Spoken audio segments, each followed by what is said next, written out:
بسم اللہ الرحمن الرحیم۔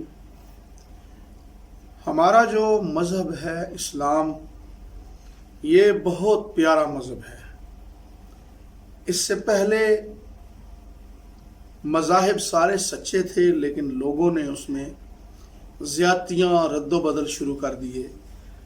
اب اسلام میں بھی کئی لوگ زیادتیاں کرتے ہیں اور کیا کچھ کرتے ہیں۔ مذاہب نے کبھی بھی کسی غلط بات کی بے اعتدالی کی اجازت نہیں دی۔ حضرت عیسیٰ علیہ السلام کے بعد تقریباً 500-550 سال کا عرصہ گزرا، جس میں لوگ بہت گمراہ ہو چکے تھے۔ لوگوں نے زیادتیاں شروع کر دی تھی اور خود ہی فیصلے شروع کر دیے تھے۔ اس میں بہت سارے گھناؤنے واقعات بھی اور بہت کچھ تھا، شرک، بت پرستی اور یہ وہ۔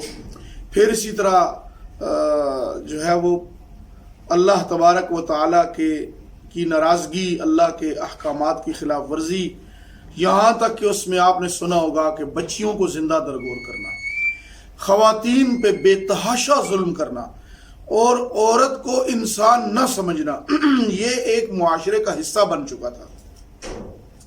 میں اسی موضوع پہ بات کرنا چاہتا ہوں۔ آج بھی کئی لوگ خواتین کو وہ معاشرے کا حصہ ہی نہیں سمجھتے۔ حیرانگی ہوتی ہے یہ سن کر اور دیکھ کر کہ بالکل زمانہ جاہلیت کی طرح آج بھی کئی لوگ اس طرح کی باتیں اور ایسی حرکتیں اور ایسے حکم وغیرہ کرتے ہیں۔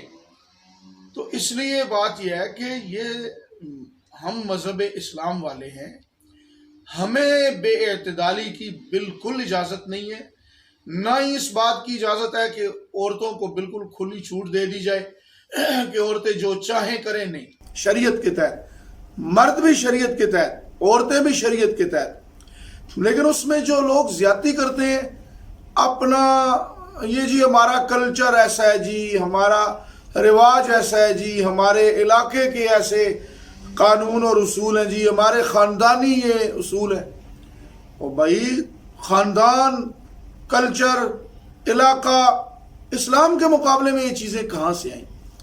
اس لیے آج بھی اگر شریعت کے خلاف کوئی چلے گا، یعنی افراط تفرید کا اگر شکار، ایک طرف سے کبھی پلہ بھاری، کبھی دوسری طرف سے پلہ بھاری، مثلا عورتوں کو اتنی آزادی دے دیں کہ وہ شریعت کی حدود میں ہی نہ رہیں، یہ بھی غلط ہے۔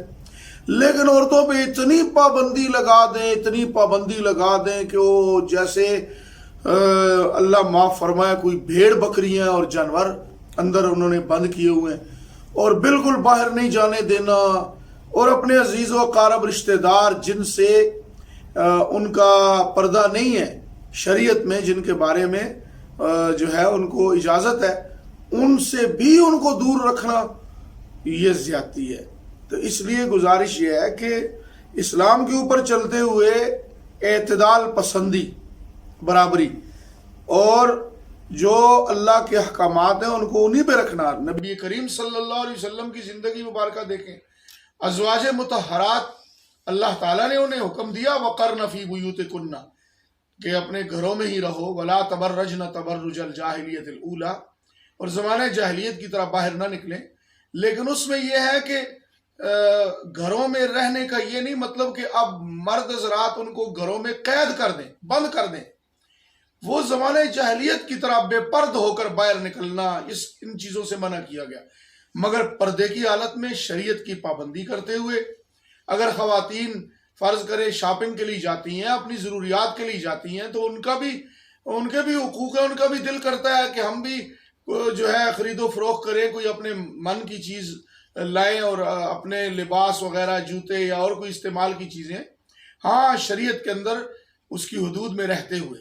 اگر بے پردگی کرے اور حدود سے تجاوز کرے تو ان کو بھی شریعت پابند کرتی ہے۔ لیکن اگر وہ شریعت کے اندر ہی رہیں اور اپنی شرم و حیا سے اپنے معاملات طے کرنا چاہیں، تو ان کے اوپر اتنی پابندیاں لگانا کہ گھر سے تم پاؤں باہر نہیں رکھ سکتی ہو، تم جو ہے اپنے رشتہ داروں سے نہیں مل سکتی ہو، وہ رشتہ دار جن سے ان کا ملنا جائز ہے۔ ایک تو وہ ہے نا جو چچا زاد بھائی، خالہ زاد بھائی، پھوپھی زاد بھائی، جنہیں جو ہے وہ کزن کہا جاتا ہے، یہ نہیں۔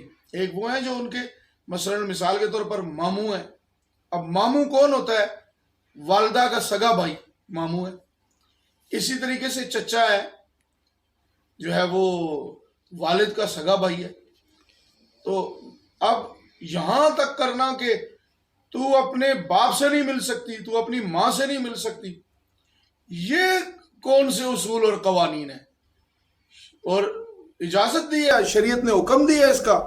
اگر فرض کریں کہ اب ایک شخص ہے، اس کی بیوی ہے، وہ کہتی ہے میں اپنے ماں باپ سے ملنا چاہتی ہوں، تو اسے ملنے سے روکنا تو بڑے دور کی بات ہے، خود لے کر جائے، بندوبست کرے ان کے گھر میں ان کے ماں باپ بہن بھائیوں سے ملنے ملانے کا، ان کو بلائیں، نہیں اگر ایسی توفیق تو ان کے پاس ان کو بھیجیں، خود لے کے جائیں، غمی خوشی کے موقع پر انہیں لے کے جائیں، ان کا بھی دل ہے، ان کو بند کر دینا، خود جتنا مرضی ہو سیریں کرنا آنا جانا، خود کو کبھی بند کر کے دیکھیں نا، 1 مہینے کے لیے پابندی لگا دیں اپنے اوپر، تو سال ہر سال ان پہ پابندیاں لگانا اور یہ کہنا کہ جی ہمارا رواج ایسا نہیں ہے، ہماری غیرت گوارا نہیں کر سکتی، یہ تیری اسلام سے آگے آ گئی آپ کی غیرت۔ اس لیے میرے بزرگوں بھائیوں، حدود میں ہر اعتبار سے خواتین، میری مائیں بہنیں، میری بیٹیاں، ان سے بھی گزارش ہے کہ حدود کے اندر رہیں، بے پردگی نہ کریں، بے حیائی نہ کریں،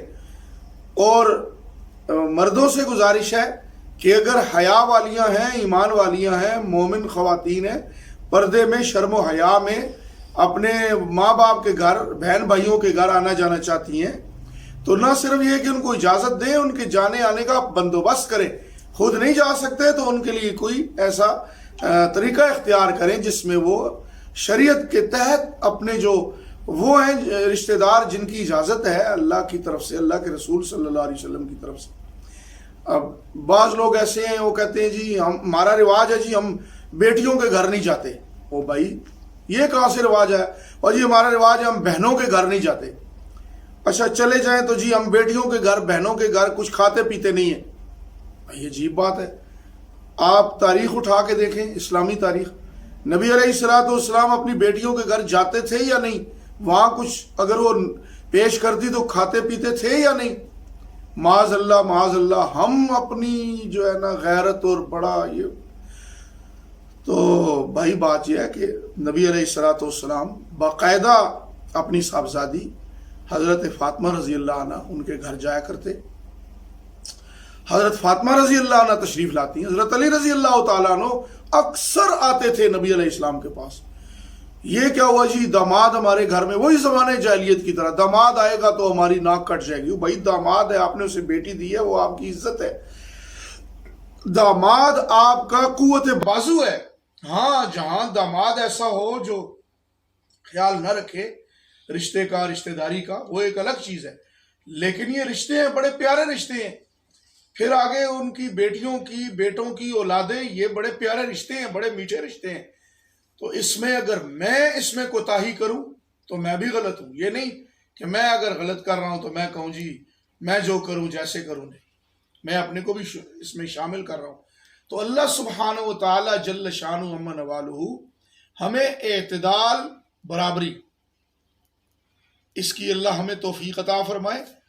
شریعت کے تحت رہتے ہوئے اللہ تعالی ہمیں جیسے ہم اپنی خوشیوں کا خیال رکھتے ہیں، دوسروں کی خوشیوں کا بھی خیال رکھنے کی توفیق عطا فرمائے، اور اپنا رواج، اپنا گاؤں اور اپنے گاؤں کے رواج اور اپنے علاقوں کے رواج اور اپنی عادات اور اپنا خاندان اور اپنا کلچر، ان کو شریعت سے اوپر رکھنا، شریعت کو اس کے ماتحت کرنا، اللہ ہمیں اس سے محفوظ فرمائے۔